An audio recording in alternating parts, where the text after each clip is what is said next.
Hello and welcome to the second virtual information session for aspiring candidates hosted by Edmonton Elections as we talk today about all things campaign financing.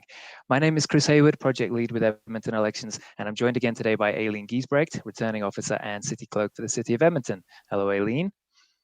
At this time, we acknowledge that we are on traditional land of Treaty 6 territory and the traditional Métis homeland of Region 4. We acknowledge the diverse Indigenous peoples whose ancestors' footsteps have marked this territory for centuries, from First Nations, Métis, Inuit, and now settlers from around the world. If you are with us for our first session, on general election information and nominations, welcome back. If this is your first session, welcome. We're glad to have you with us. A reminder that a recording of this session, including that bit where I just messed up, is available on the city's YouTube channel and at edmonton.ca/elections, and we'll post a recording of this session in those same places. Turning to today, as you know, we'll focus on campaign financing, so you'll learn what's required of candidates, we'll talk about contributions, expenses, and we'll touch on the campaign disclosure statement that you need to file at the end of your campaign. The presentation will be about 20 to 30 minutes, and at the end we'll address some of your questions. You can email those to us now at elections@edmonton.ca. We likely won't get to all of them today, but we will respond to each email we receive, and we will post a summary online as we're able to. In terms of staying updated, there are a number of ways that you can do that. Edmonton.ca/elections is your main source for information, so look to the For Candidates link at the top of the page when you open it. You'll find forms there, information on each part of the election process as it relates to candidates, and we'll continue to update that page and those pages with new information, so do check back there regularly. As I mentioned, we post these sessions online, so you can go back and watch them later. Don't feel like you need to scribble down everything that you're learning furiously at the start here. And you can skip through this introduction too if you'd like. You can also sign up for our e-newsletter specifically for candidates. You'll find a link there on our webpage. Again, I'll say this a lot, email us at elections@edmonton.ca with your questions, and do follow us on Twitter at EDMElections. If there's anything that we think candidates need to know, any updates, any process changes, we'll push those out through Twitter. So that's a great way to stay immediately informed with what's going on. And with that, I'll turn it over to Aileen. Thank you, Chris, and thanks for that very comprehensive overview of what we're going to be covering here in the next half an hour. So we've got a few different sections of the presentation. I'm going to spend a bit of time recapping and updating from the nomination session that we did a few weeks ago. We're going to spend the bulk of the presentation on campaign financing. It's a pretty meaty section. And then the last part, we're going to have a Q&A. So please, as Chris said, send us through your questions. So just moving over to the next slide, again, just want to anchor the conversation in some of the key dates that I really want all you aspiring candidates and your campaign staff to keep top of mind. The first period that I need you to be aware of is the nomination period starts on January 4th, runs all the way to September 20th. That's the period that you get to file your nomination papers, bring us in your deposit, and once you file your nomination papers, that's when you can start collecting campaign contributions. The campaign period itself actually is 365 days. It's all of next year, the whole of 2021. We're going to talk a little bit later in the presentation about why that the two periods don't align. The other date, just to remind you all of, is if you decide that you don't want to put your name forward after you filed your nomination papers, you do have an opportunity to withdraw your nominations. We have a hard stop to withdraw your papers, and that is on noon of September 21, 2021. Just make sure you've got that date marked down. I think you all know that the election is Monday, October 18th next year. And the campaign disclosure deadline, again, we're going to be talking a lot about that today because it's relevant to your financial statements. That deadline is a hard stop on March 1st, 2022. And with that, we'll jump over to Edmonton Elections. Again, just want to remind everybody about who we are. We are a small team of 4 core staff on non-election years, and we ramp up to 3,000 people on election day. We're the team that plan and execute the Edmonton election on behalf of the City of Edmonton, the Edmonton School Division, and the Edmonton Catholic Separate School Division. There is the possibility that we'll also be running Senate and referendum votes at the same time. Not talking about that today, but just that we are aware of those possibilities. Everything we do, we operate in accordance with all provincial legislation as well as municipal bylaws. And we're trying to promote 3 core themes. We want people to vote, We want people to run in the election, and we want people to put their names forward to help us out and work on the election as well. And everything we do is anchored in our four principles. We're accessible, inclusive, equitable, and ethical. That's just a quick recap of who the Edmonton Elections team are. Couple of updates since we met last. On Monday of this week, City Council actually gave second and third reading to bylaw 19366, which is short for the Edmonton ward boundaries. They approved not only changes to the new geographical boundaries that were originally presented to Council in May, but they've also adopted new ward names. And so if you go to our elections webpage at edmonton.ca/elections, there's a link there to the new ward boundaries, as well as to a pronunciation guide. So we've got some new names. I'm going to practice some of the names now. So one of the new names, there's the Dene ward, the Papasteo ward, and it's the Odaiman ward. And so if you want to learn how to practice those names now, even though they don't come into effect until October of next year, we've got some really great information on our website. The reason we're talking about new ward boundaries, even though they're not in effect yet, is because all aspiring candidates need to collect signatures from the residents that live in those new wards. That's the ward that you want to represent. That's where you need to get the signatures for. You also need to use the new ward names on the nomination papers. All of this information is online, but just want to remind everybody. In addition to our new ward boundaries for the City of Edmonton, there's also changes to the Edmonton School Division and the Edmonton Catholic School Division. So depending on what race you're running for, either the mayor, city council, or to be a school board trustee, you need to go to our website and you'll find all of the geographical maps ready for your use. Moving on to the nomination process, when we chatted previously, I think we had some questions come in about where do I file my nomination papers? We didn't have that information available yet. We do now. And we're here to let you know that aspiring candidates, you can submit your nomination forms and pay your deposit at City Hall. Just note, City Hall is closed to the public due to the public health emergency. However, we're making special arrangements so that you are going to be able to file your nomination papers here. It's opening at 9 o'clock on January 4th. And in order to do so, you are going to have to make an appointment. There's 3 different ways you can make an appointment. You can call our office, you can send us an email, or you can complete the appointment request form online. There are going to be public health restrictions and protocols put in place to keep not only you safe, but also our election team. All of that information is going to be available online, and we're going to do our very best to accommodate you. All appointments will be held between 9 o'clock in the morning and 3 p.m. in the afternoon. The reason it's not bigger is because we've got lots of setup we have to do in the morning, lots of follow-up we have to do before the end of the day, and we're going to do our best to make sure that we're available for as many appointments as we can safely take in. So call us, email us, complete the form online. We're going to be in touch with you. We're going to provide you excellent service, and we're going to make sure that you're able to put in your nomination papers as close as to the time that you've selected. We'll just have to monitor demand, and if we need to change our processes, we absolutely will. Again, as Chris has said, and I will continue to say, check our website, follow us on Twitter for the most up-to-date information. So before we jump into, as I said, the meatier part of the presentation, there were a couple of outstanding questions I didn't get a chance to address at the last session.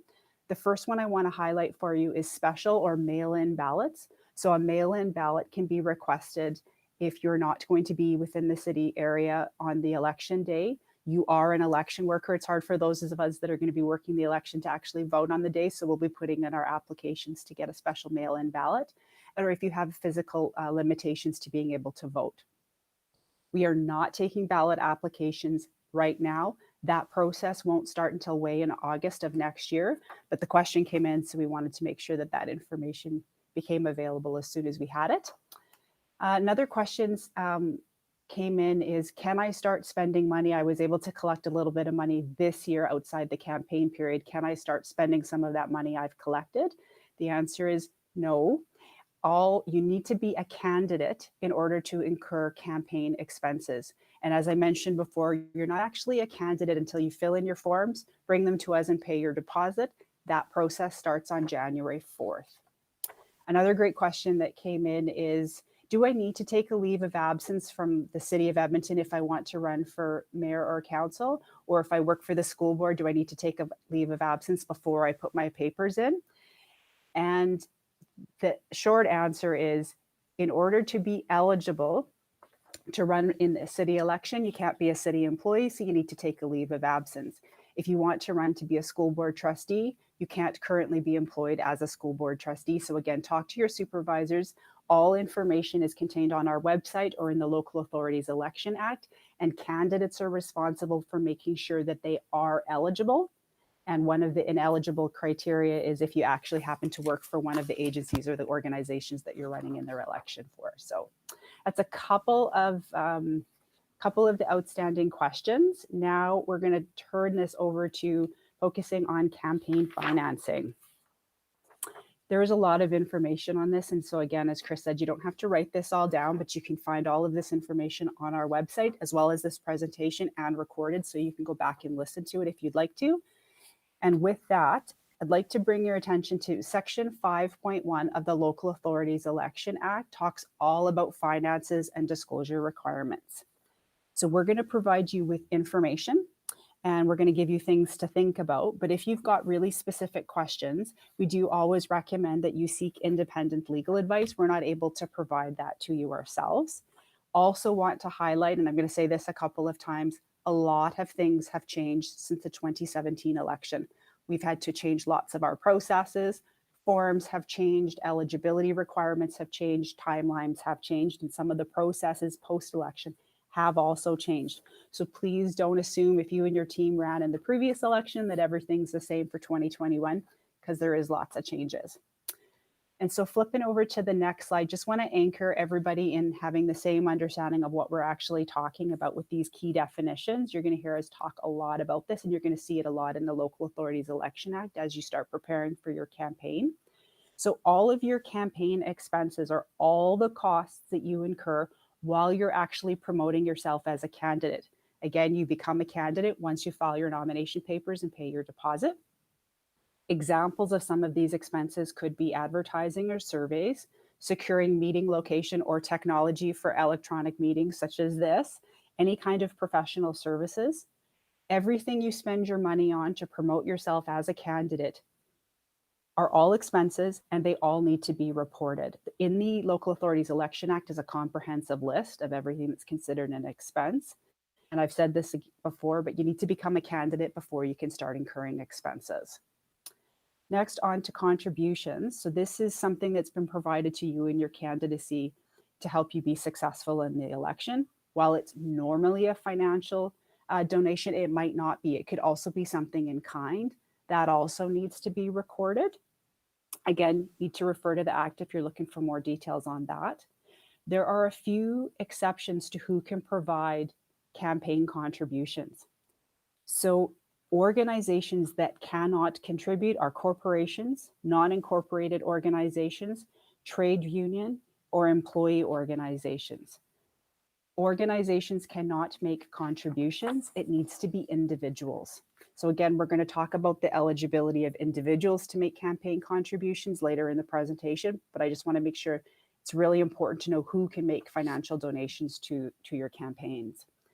The other two things we need to talk about before we wrap up today is what to do if you have a surplus. So if you find yourself in the enviable position of having money left over from your campaign in 2021, there's actions that you need to take to resolve that situation within a certain period of time.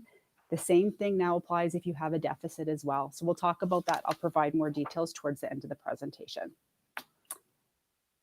Moving along, Chris, thanks to the contributions and expenses.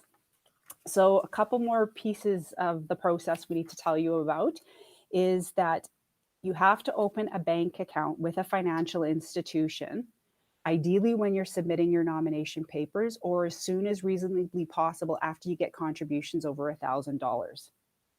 This bank account is going to take all of the financial contributions that you receive, and expenses need to also be paid out of a bank account.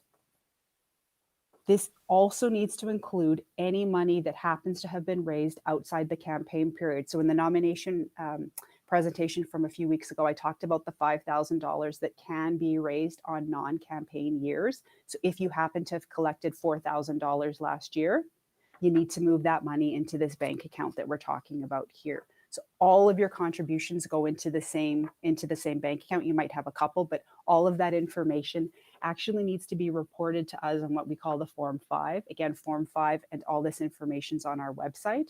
But if you are thinking about running for the election next year, and as you're collecting your signatures for your nomination, and as you're putting together your deposit, also give some thought to when you're going to submit your Form 5 to us and put your bank account information together. The sooner you do it, the better. Moving on to what's going to go into this bank account, talking about contribution limits. So just a reminder, and I keep saying this, but only candidates can accept contributions on an election year, and that is during the campaign contribution period, which starts on January 1st. Candidates can self-finance their campaigns or make their own contributions. The limit, if you're contributing to your own campaign, is $10,000. Now, the people who actually set all of these limits, it's not the Edmonton Elections team. This is all laid out in the Local Authorities Election Act, and all changes are approved by the Government of Alberta. And again, there have been changes made since 2017. There's been quite a few changes and iterations to the Act. So the best place to get the most up-to-date information is at the Queen's Printer. It's the electronic version online. There's a quick link to it on our Edmonton Elections page. Remember, you can only accept up to $5,000 in contributions outside the campaign period. So that's the 3 years running up to the campaign period that starts next year. And a couple of things you just need to keep in mind when you're accepting contributions. Only individuals who are residents of Alberta can contribute to your campaign. They can contribute up to $5,000 during the campaign period. And new individuals can contribute to multiple campaigns. So this is a change. There have been different iterations of the Act throughout the year, throughout the last couple of years. So just to reiterate, individuals can contribute to more than one campaign, but they're limited to contributing $5,000 to your campaign. Now, moving on from taking the money in, now getting the money out. So there are not currently provisions for campaign expense limits. If there were campaign expense limits, those would be set by the Government of Alberta, not by Edmonton Elections. And just to be clear, there are no expense limits right now for the 2021 election. If there were to be expense limits, candidates are responsible for making sure that they aren't exceeding those. Just highlighting this in case people had different understandings of what the expense limit policy is right now, and to reiterate, there aren't limits set out in the Local Authority Elections Act. It's actually Elections Alberta, not ourselves, that do collect complaints and conducts investigations of potential violations of contributions and expense limits. It's not the City of Edmonton. If you have questions, definitely give us a call or always reach out to Elections Alberta. At the end of the presentation, I'm going to go through the 3 groups you can contact if you're looking for additional information. Moving along from expense limits, just to go over again a little bit more about what your key responsibilities are as a candidate. So individuals that are contributing to your campaign, they're the ones that need to make sure that they are actually eligible to make that contribution. But just to highlight, in the Local Authorities Election Act, it also does require candidates to make every reasonable effort to ensure that these potential contributors to your campaign are aware of the requirements. This does include the contribution limits. So if you can just make sure that when you are accepting campaign donations, that you're providing the information just to make sure that the individual is aware of the actual requirements. You also need to be aware you can't accept contributions from anonymous sources. You can't accept contributions from residents who don't live in Alberta. You can't accept contributions from prohibited organizations, corporations, unincorporated organizations, employee organizations, or trade unions. This does include not-for-profits, charities, and community groups. As always, go back to the Local Authority Election Act, which is the act I think we read the most, and it's guiding all of our processes that I'm talking about here today. There are a couple of other key responsibilities. You have to give a receipt for every contribution that you receive, and you have to keep your receipts for every expense you incur. This includes for materials and equipment and in-kind donations. A record of all your contributions and expenses have to be kept for 3 years following the disclosure deadline. So I talked before, the disclosure deadline, you have to get back to us with your forms, not all your receipts, but all of your forms filled in by March 1st, 2022. The backup information to those forms, perhaps copies of the receipts, for the donations as well as your expenses, you have to keep that till March 1st, 2025. If you have campaign staff and they're already setting things up for next year, you need to make sure that they're aware of these requirements. Going to spend a little bit more time talking about this campaign disclosure statement, and understanding the rules and what you have to do in 2021 now might make your planning a little bit easier. So as I said, the disclosure statements, which is a requirement by the government of Alberta on a form that's prescribed by the government of Alberta, has to be turned in to us by March 1st, 2022. This is the formal disclosure of your campaign financing. Again, all your contributions, the source of your contributions, as well as your total expenses. A couple of things you also need to be aware of in case you don't already know this. You have to disclose the name and address of the individual who contributes more than $50 to your campaign. You have to collect this information when you're getting your contributions. If there's any money that you've collected outside the campaign period, so in those years previous to January 1st, 2021, you need to disclose that to us. And you don't provide as a list of every single receipt for every single expense, because that would be quite onerous, but you do need to provide us with an itemized list of your expenses. There are samples, they're not samples, there are actual disclosure statements actually on our website if you want to go and have a look at what people have done previously. They're just might be of interest to you. And again, I've said this before, but all of this information, copies of your forms and your receipts, have to be kept for 3 years. That's March 1st, 2025. Okay, couple more slides before we turn this over to the Q&A, Chris. Need to talk about surplus. Things have changed. So I'm not talking about surpluses from 2017 here, so that's a completely different process. I'm talking about surpluses that you have in 2021 after election day. Again, the process has changed significantly. If you are in the enviable position to have a surplus after election day, you actually have to take some action to address that surplus within 60 days of filing your campaign disclosure. That's filing it with ourselves. If it's less than $1,000, you can keep the surplus, or you can donate it to a registered charity. Whatever decision you make, you need to put that into your financial disclosure statement. If it is more than $1,000, you have to donate either all of it, or a portion of it to charity, making sure that the remainder that's left in the account is less than $1,000. So if it's less than $1,000 after October 18th, once you've figured out all your balances, you can keep the surplus or you can donate a portion of it. If it's more than $1,000, you need to donate all of it so that your surplus is less than $1,000. That money is not then turned over to the city of Edmonton. So in 2017, it was turned over to us. We put it in a special bank account. We're dealing with that process now. I'm not talking about that. There's a brand new process for 2021. If you're making a donation, you have to file an amended disclosure statement. All the details are in the act, and after the election and when it becomes closer to the time to filing your disclosures, all this information is going to be on our website. But again, you don't turn over surpluses to the city. We don't keep it in trust. And if you have money with us in trust from a previous election, there are letters actually on their way out to all previous candidates on how that process has changed and what you need to do. So again, not talking about the 2017 surplus, just talking about what's going to happen in 2021. So that's surpluses and what to do with the money that's left over.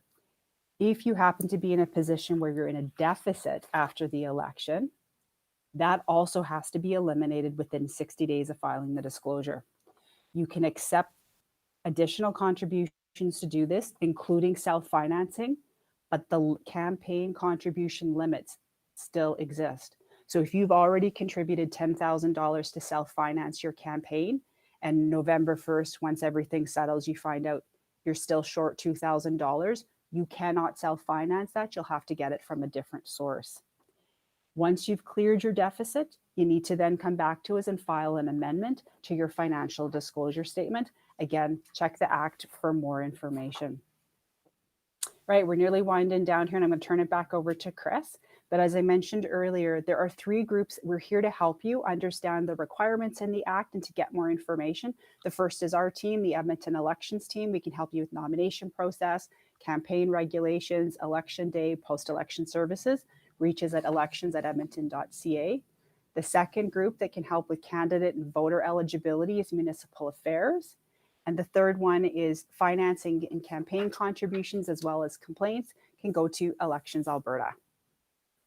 Okay, that's a whirlwind tool of election financing. Chris, back over to you. Great. Thank you, Aileen. Before we get to your questions, and thank you so much to those of you that have already sent them in, you can continue to do so whether you're watching this live or after the fact, elections@edmonton.ca. I do want to touch on a couple of things. I want to circle back to something that Aileen said right off the top there, in that this is a really complicated piece of the process for candidates. And the information that we've shared with you here, the information that's available on our website, is a high-level overview of your responsibilities and what's involved. It is not a substitute for you going through the Local Authorities Election Act and those financing pieces and making yourself completely familiar with it. Obviously, you have to be compliant with everything. This is the area of campaigning and of your candidacy where you will inadvertently trip yourself up if you're not paying attention, which means you're going to have to read the Act. And if you're doing that by yourself for too long, you're going to have to go and lay down in the dark for a while afterwards. So I would very much suggest breaking it up into chunks, but making sure that you're thorough in that review. If you're able to seek legal advice, if you're able to sit down with a professional who can take you through it, we encourage you to do that. Know that we're here for your questions, but again, our opinion is not a substitute for legal advice. The second thing that I have to do, somewhat awkwardly, is fact check our own presentation. And it's not a fact check, but we talk about opening a campaign bank account. I want to make sure that we're clear that you can have more than one. You're not limited to having one bank account. But what you can't do is have multiple campaign bank accounts and not tell us about it. You are required to provide some information to us on Form 5, which is this form, which is too small for you to see. If you start off with one campaign bank account, you're working through the process, you find that you need another one, you can open one, but you do have to tell us about it within 48 hours of doing so. So resubmit your Form 5 to us with that amended information. So a bank account, you're not necessarily limited to one. Okay, with that out of the way, I'll turn to questions. The first ones that we've had coming in, and we've had this in a number of different forms, are around the nominations process, Aileen. So we're back to that again because it's top of mind for folks. The question is, and this is me paraphrasing a number of questions, can I collect signatures from multiple people who live in the same household? And can I collect signatures from people who live in my household, providing that they meet eligibility requirements?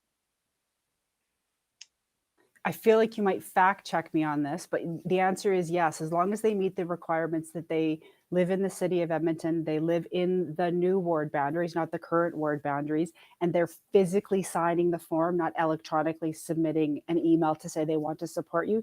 Yes, they can. They need to meet all of the eligibility criteria. They have to be 18 years old. They have to be a Canadian citizen, et cetera, et cetera. All that's on the last presentation, and I'm anxiously flipping back to the presentation from the last time. But did I get that all right, Chris? Yeah, there's no fact checking needed for that. You can have your spouse sign your form, provided that your spouse is an eligible voter, meeting the criteria that Aileen just suggested there. If your spouse doesn't sign your form, it doesn't mean that your spouse doesn't endorse you as a candidate. But that's more life advice than anything else. Turning to some questions that we've had submitted around financing. I want to go back to the campaign period because you mentioned that starts on January the 1st. So as soon as the calendar ticks over to the new year, I can start receiving contributions. Is that right? So great question. And I tried to explain this in the last presentation, and it is a little bit awkward. If January 1st happened to be a regular business day and we were open, that's when we would start taking nomination papers. But again, as I've said before, you can't start collecting money in a campaign period unless you're actually already a candidate.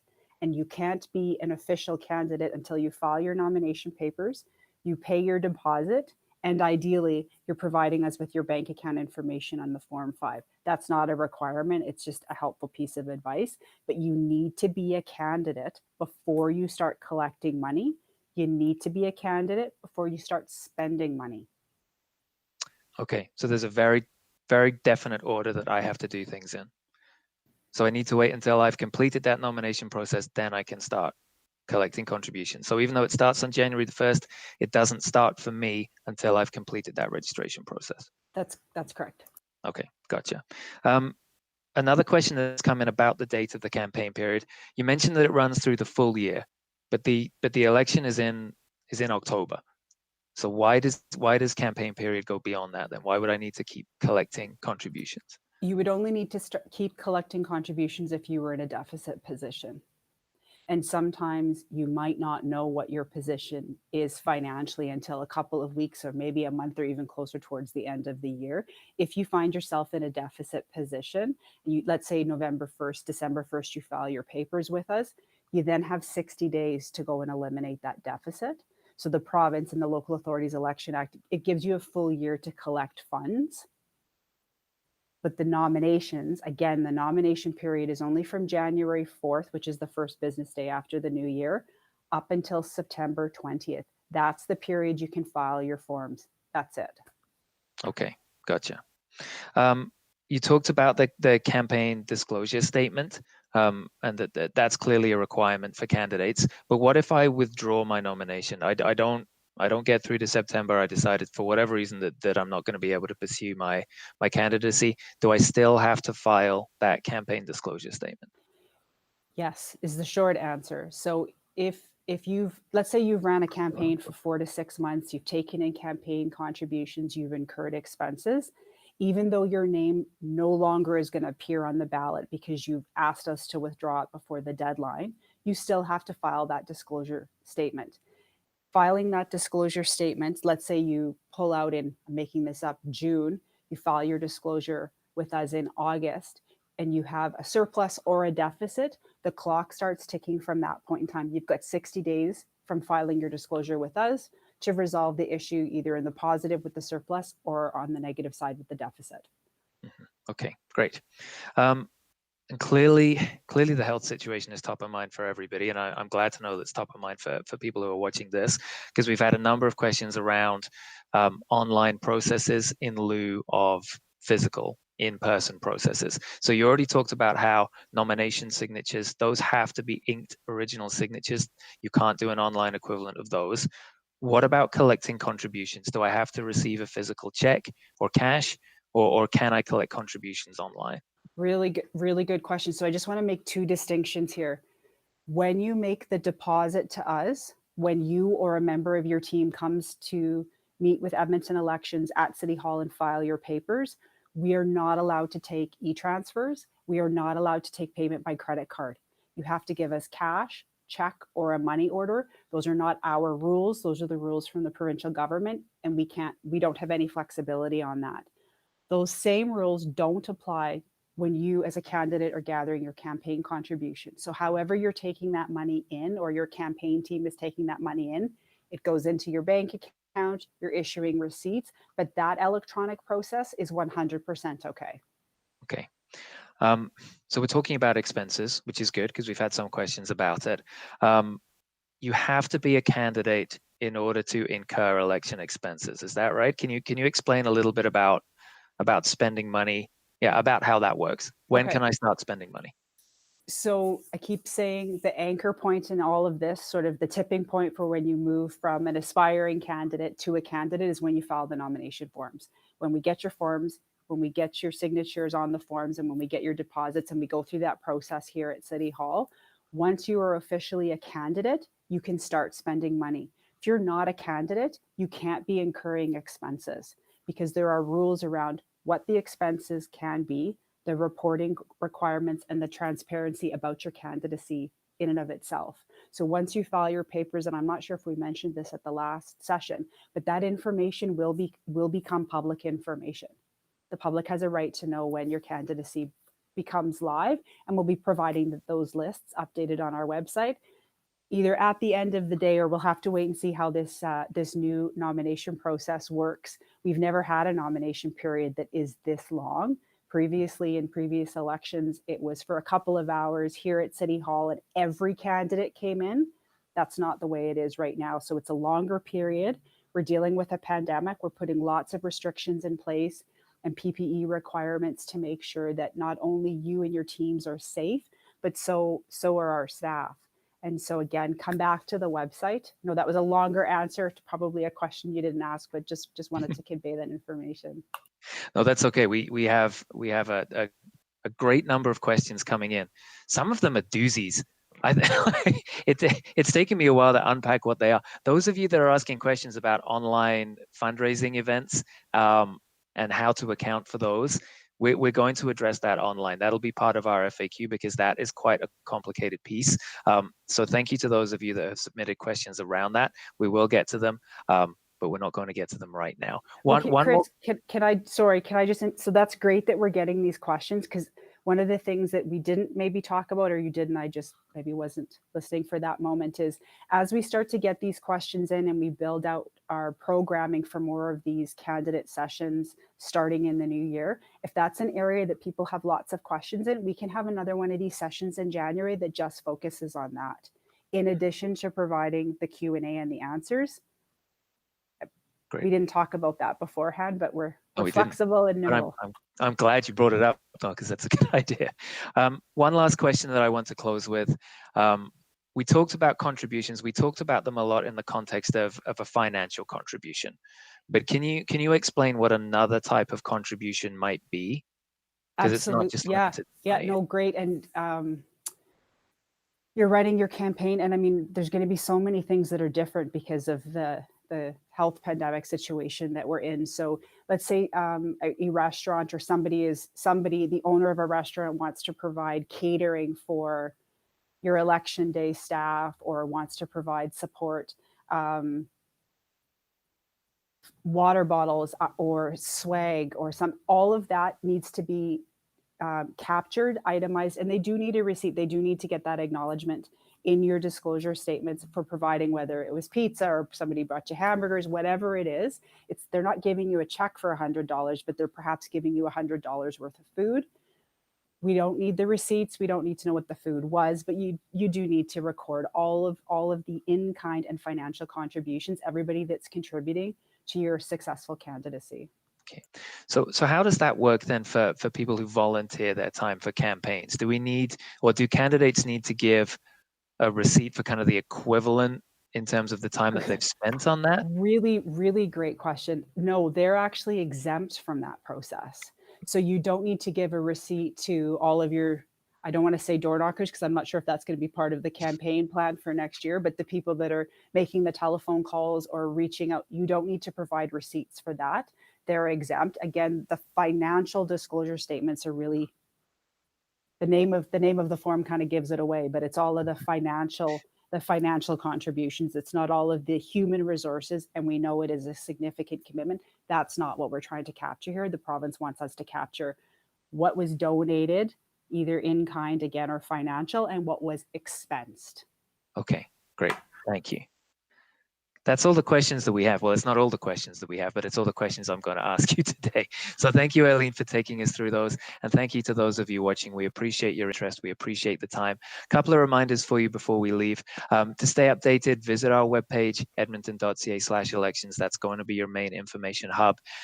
Follow us on Twitter @EDMElections. Sign up to receive the candidate newsletter and join us for our upcoming sessions. There may be a bonus one thrown in there by the sounds of things, but we will have a campaigning session on January the 20th of next year, and another one in the spring that focuses on election day and post-election procedures and services. So please do join us for those.